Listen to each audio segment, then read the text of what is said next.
This was requested in the chat, so every time we start a new story, I have to do a little bit of this. Okay. I asked the hamster to actually read the next story that we have, and it comes from Old Storm Cloud, Life Saved number 445. You ready over there, hamster? I am ready. Lay it on us. Remember, no names. Nope, no names. But hey, thanks, Bob, for what you do, and thanks to this guy for still being with us. Really appreciate that. Thank you, sir. Okay, here's the story. Greetings, gentlemen. I originally posted this on Hammerhand's channel. Hammer! A couple weeks ago regarding living with the specter of death. I felt what I had written encapsulates my origin story, so to speak, on how I came to your channel, Pop's channel. I have re-edited this several times, hope it makes sense. Okay. So the story begins. My eldest stepdaughter passed away over 10 years ago. Oof. Yeah. 25th September 2012, 9:23 a.m. from cancer. Oh, man. That's a rough one. Yeah. She was 12 years old. Oh, my God. Man, that's tough. That's It's very tough. That date and time is seared into my brain. It would be for all of us, yeah. Wow. The months, weeks, and days before she passed were a difficult and trying time, putting immense pressure on my marriage, which, truth be told, was brittle for a while at that stage. But we persevered. There were 4 other kids to think of, 3 more stepkids, and a young man of my own I had with my wife. My stepdaughter's diagnosis and treatment was swift and incredibly bewildering to everyone. Yep. We were told it was stage 4 and inoperable. Damn.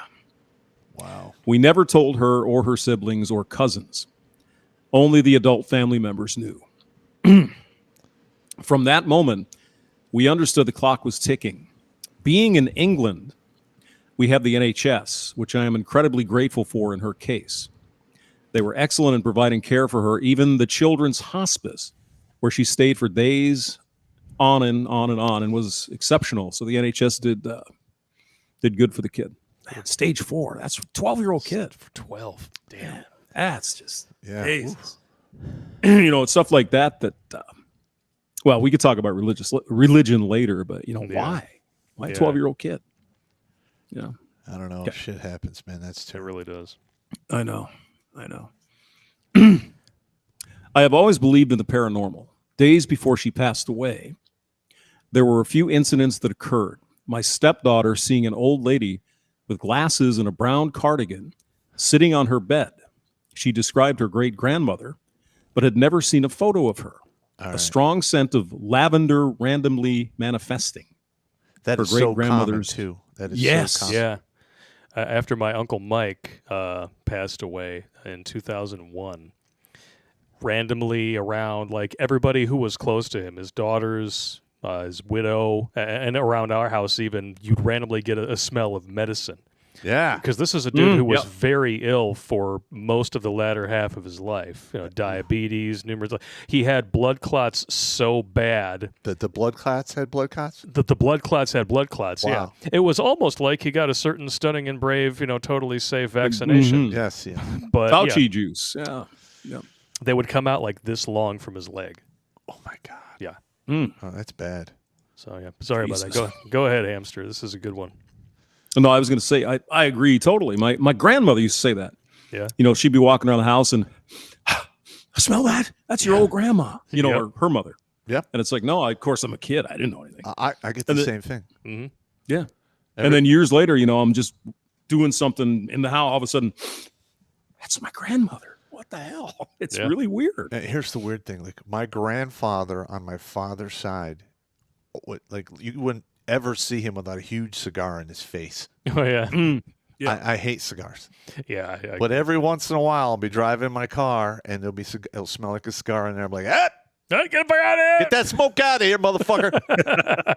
That happens to me too sometimes. Every once in a while, I'll get in the car and I'll smell like axle grease and Old Spice. I'm like, Dad, what the fuck you doing here? Yeah. You never come around anymore. Yep. Why does it all got to be in my car? I don't know. It's weird. I mean, you know, it's in your memory, right? Yeah. So you get that certain combination. It's like, boom, there's dad or there's grandma. It's pretty crazy. Yeah, and another thing is, like, certain odors trigger deep memories. Yes. Yeah. Very much. Yes. So. Yes. Yeah. something cooking or some, even some weird, you smell some cow shit. It's like, oh my God. Yeah. That's what smelled like the time we were in Vermont or whatever. Yeah. Cow shit. Oh, I hated that woman. Why did I ever date her? Damn it, I drank too much that night. All right, let's finish the story. Okay. Anyway, strong scent of lavender randomly manifesting great-grandmother's favorite perfume. Yes. Yeah. And randomly switching on a kettle her great-grandmother used to love a cup of tea. Even though there was no one in the kitchen, was her great-grandmother preparing the way for her? I believe so. Interesting. Yeah. Okay, so apparently the daughter was home and saw this old lady, which is Yeah. interesting. Okay. He continues, I won't go into detail about her passing. That's still too difficult for me to comprehend even after all this time. I can only imagine. Yeah. But when you hear life in one room and see only death in another, especially when it's a child's, you cannot fathom it. It makes no sense at all. Even though you can see the end coming, it still leaves you unprepared for the inevitable. Oh, God, You are that's true. never prepared. I'm Never. going to tell you right now. Nope. Doesn't matter how much forewarning you get. Yeah. Right. It's almost a blessing in some ways to just gone. You know what I mean? Yeah. Then it's just, it's going to, my grandmother's like that, right? Yeah. Just keeled over. Good for her. That's all I want She- to know. She made it to 84. That's not bad. That's a Good damn good fucking run. run, man. Damn good run. Yep. It's strange now seeing some of her former school friends with children of their own. So this was certainly 2012, I believe. So yeah, it's been quite a while. Mhm. With her, we'll never know what could have been, only what is. My son has a photo of her. He was barely 2 when she passed, and she adored him. And he's going to exceed to an age where she never will. He understands death more than many in his peer group. Fast forward to present day. I have separated from her mother now for 5 years, officially divorced for 3. Our relationship had lasted for another 5 years after my stepdaughter's passing, but it had been on life support for a long time. Add the aforementioned brittle quality. You probably get the picture. Yeah. Even Oh, a yes, we strong, do. Yeah. Even a strong marriage can usually not Most of the survive time. the death of a child. Yeah. A Right. child burns in, it's over most Yep. of the time. Yeah. And he said they were kind of on shaky ground to begin with. And Yeah, then this yeah. tragedy comes along. Well, Yeah, I mean, he played Captain Save-A-Ho, and then apparently this was his reward. No good deed goes unpunished, ladies and That's germs. right. Ugh. Yep.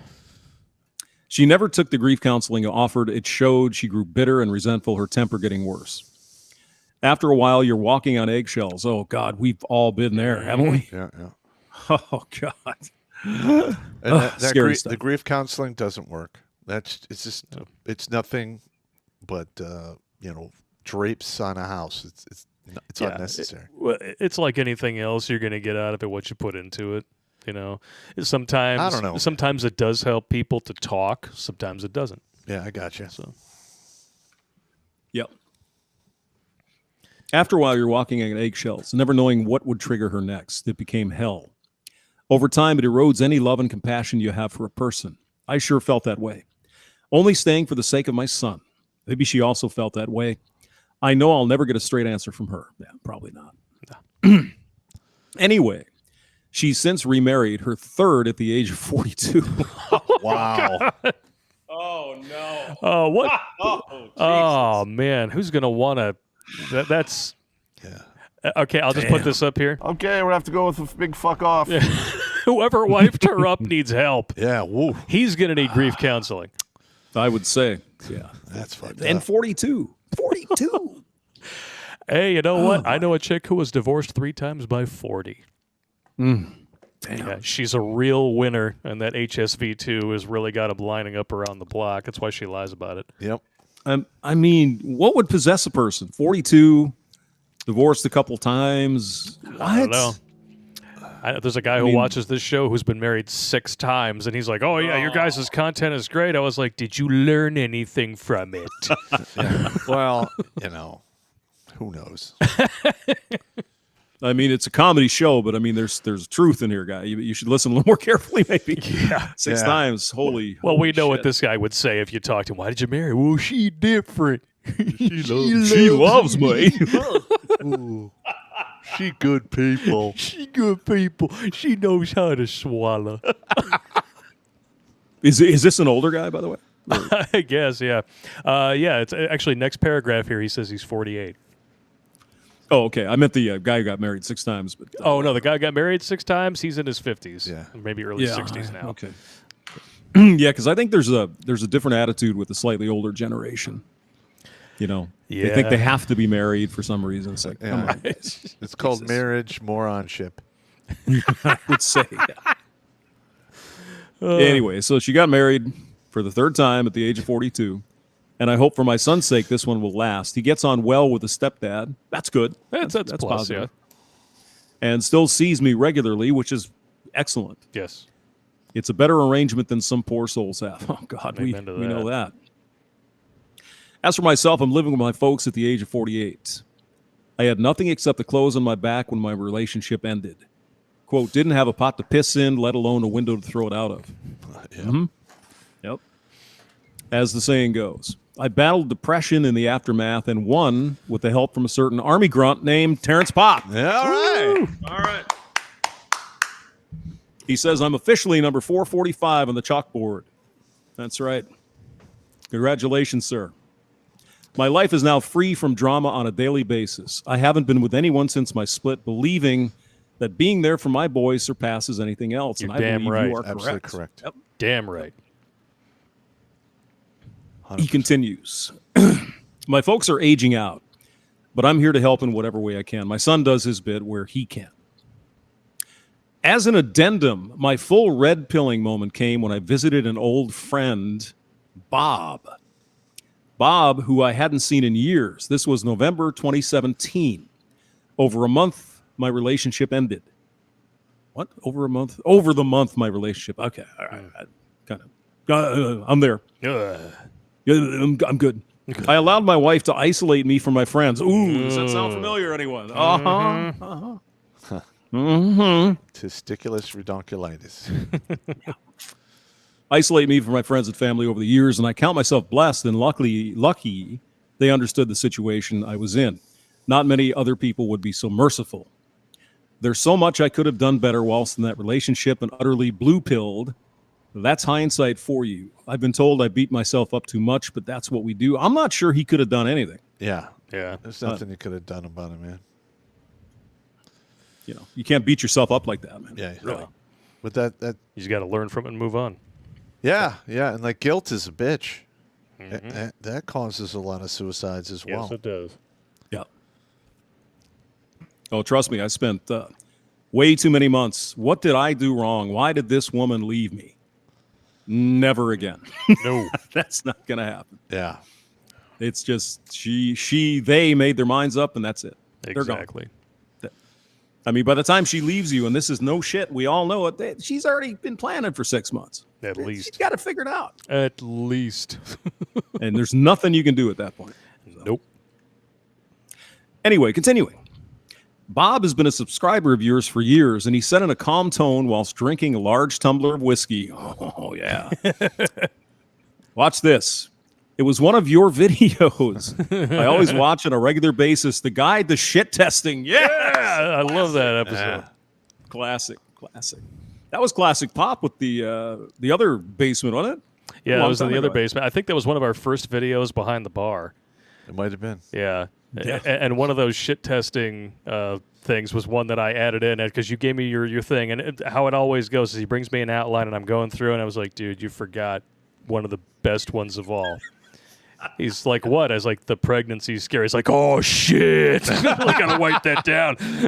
Yeah. You keep me honest, man. I like it. Yep. That's good shit right there. You get that text message, you're in the middle of work. I'm late. Late to what? Work? Oh, I'm late. Oh, God. great. Yeah. When were you supposed to start? This morning? You're not late. You're shit testing. We're broken up. See you later. Oh God, yes. I've been there. I've been there. All right, Anyway. so finish this. Let's get this done. Get her done. Get her done. Your accuracy, Pop, was frightening to the point where I thought, did this drunken grunt have a surveillance camera in my house? You know how many times I've heard that? I have heard that dozens of times from my own soldiers. Like, I'm like, I remember I'm showing this one video. I don't remember which one it was, in a classroom, and I have like a company of soldiers, and this guy in the back is like, he was fucking there. He had to been there. That exactly happened to me. That's how it goes, man. And that's why we tell you guys to send in your stories, because you never can tell, no matter how crazy your story might be. Somebody out there has lived something very similar, Yes. and having that outside perspective can make something click and save a life. Yes, it can. I mean, it's not like you had a surveillance camera there. You lived it. Yeah. Yeah. You know. Yeah. All right, here's the paranormal bit. Okay. All right. My son had been visited by his sister after her passing. Oh. That's very common too. Yeah. Yeah. 3 prominent incidents. It was just over a month after she passed away. I believe she made sure her presence was felt. It was my son's 2nd birthday. Just as he blew out the candles on his cake, with everyone singing happy birthday, a resounding thud emanated from above us, silencing everyone instantly. Huh. It came from the room my eldest stepdaughter shared with her sisters. I went upstairs to see what had caused the sound, expecting to see a large object in the middle of the room that could have fallen from a bookshelf. No windows were open. Everyone was accounted for downstairs. There was nothing on the floor that could have caused such a sound. That was unsettling. My then father-in-law said she is saying happy birthday to her little brother and doesn't want to be left out. Yeah. There you go. Yeah. That's something. Yeah. Yeah. Fast forward over a year later to when he was barely 3 years old, almost to the anniversary of her passing, that we saw him sitting on the stairs one day, visibly upset, stating she was crying. I hugged him and asked him why. What he said chilled me. Quote, all the flowers have gone. I realized it was a Thursday. That's when the crematorium clears their flower beds of all the bouquets, cards, etc. Ooh. Wow. That's a chilling one right there. Yeah, ooh. He says, I still have goosebumps thinking about that. Yeah. Yeah, join I'm the getting club. goosebumps right now. Join the club. Wow. Yeah. Lord. Another time was at the same crematorium on the anniversary of her passing. My son was nearly 4. He was playing tag with someone who wasn't there, saying over his shoulder, can't catch me. He later said he was playing with her. All right. Yeah. Wow. So there have been other moments when she has made her presence felt, either to my son or her mother, but these have been fleeting. Now my boy is nearing his teens. He said he hasn't seen her in years. He recently said to me she used to sit on his bed and talk to him when he was younger. It saddens me to no end that he hasn't seen her since. I simply told him she loved him and wanted to make sure he was all right and everyone else in the family. I hope she has moved on and found peace. Pretty amazing. Yeah. Yeah, amazing very much stuff. so. And look, you can't really feel bad because they stopped visiting, because they stayed long enough to see that you're okay, Yeah. and they go on to do whatever they got to do on the other side of the lobby. Yep. Just like that's Live and usually die. how it works. Yeah. I mean, there could be rules too. It's like you can only go down for a little while, then you Yeah. gotta there back are, it off. yeah, Who knows? there's probably an ass load of rules, Yeah. and I know I'm going to break many of them and get in super trouble. We made a mistake, Pop. You're going downstairs. Yeah, you're going downstairs. You're going back to the lobby, you fucking grunt. Get in the elevator. Actually, you're going to man the elevator, and we're going to make you talk like Droopy Dog. Your floor, sir. I was a Green Beret.